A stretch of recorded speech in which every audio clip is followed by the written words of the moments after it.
significant figures. I don't think anybody would have heard about significant figures before. Alright? So in mathematics, when we talk about significant figures, we have to know what we are referring to as a significant figure.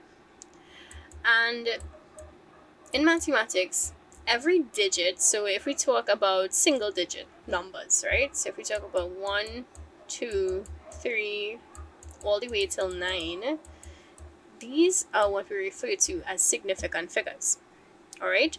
So anytime you're asked about a significant figure, you're considering numbers like 1, 2, 3, 4, 5, 6, 7, 8, and 9. Earlier I mentioned when we are doing approximations with significant figures, you're going to have a little challenge with 0, because 0 is a special kind of guy. Alright? Now, it sometimes conflicts in your brain the concept of significant figures and zeros. So generally, a 0 is not significant, right? So when you talk about significant figures, you're only talking about those non-zero digits. Alright? So any non-zero digit is considered a significant figure. 0, not significant. Alright? Sad little 0. So there are certain instances in whole numbers and even in decimals where zeros are actually going to be significant. Alright? And this is the reason why I say sometimes it clashes in your mind as to what we mean by significant and the concept of the 0 being significant and not significant. So let's just illustrate for a quick second. Think about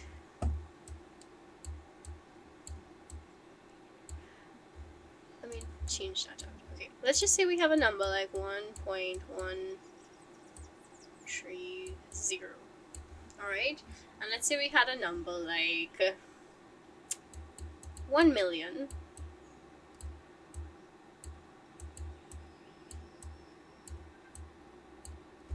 Alright, just to make life easier, I'll do this instead.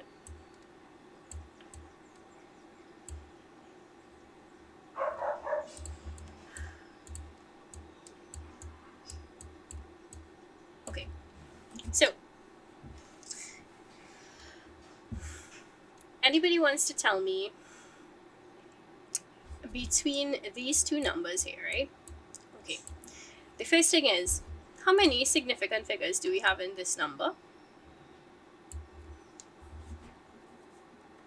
Alright, so we have one significant figure, right? So people notice the 1 here, so we say this is only one significant figure. Alright, what about this number?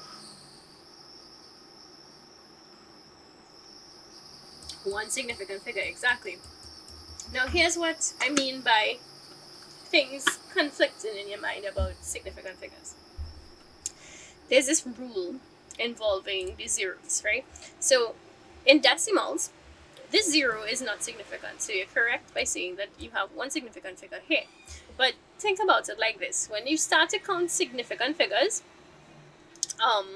in decimals in particular, every digit after your first significant figure is going to be significant. So this is what I mean by it kind of clashes in your mind a bit, right? About that. This 0 is actually going to be your second significant figure. So you technically have two significant figures in this little decimal. However, in this beautiful number 1 million, that rule is quite different. Alright? In whole numbers, like the 1 million, this is correct to only one significant figure because these zeros are all considered to be not significant. Alright? So, in whole numbers, these zeros are not significant. Alright? Not significant at all. So, this is the reason why 1 million here is correct to one significant figure, whereas the 0.10 this 0 is significant, and we count this as 2 significant figures. So just gonna stick a pin right there for today. And before I go, does anybody find that very confusing, crazy, weird? Okay, good. Alright, so here is some yeses. And trust me, you're not alone. It's one of the number one reasons why people get confused when they have to do significant figure approximations. Alright? But I want you all to just learn this as one of those things in maths that just doesn't necessarily make sense to you. It seems quite illogical, but it's a rule in math. Alright? Zeros are not significant unless they are what you call a trailing 0 in a decimal. And there is a case for whole numbers where zeros are significant. Alright, and let me give you one illustration, and that's it for today. Alright, so this is an example of a number where your 0 is a significant figure. So this is correct to 3 significant figures. Alright, so your number one task for me in preparation for next week, you can do some research on significant figures. And next week we're going to do some approximations involving significant figures to continue where we left off from today. Alright, so you all do enjoy the rest of your Tuesday, the rest of your week, and I shall see you all again next week for class.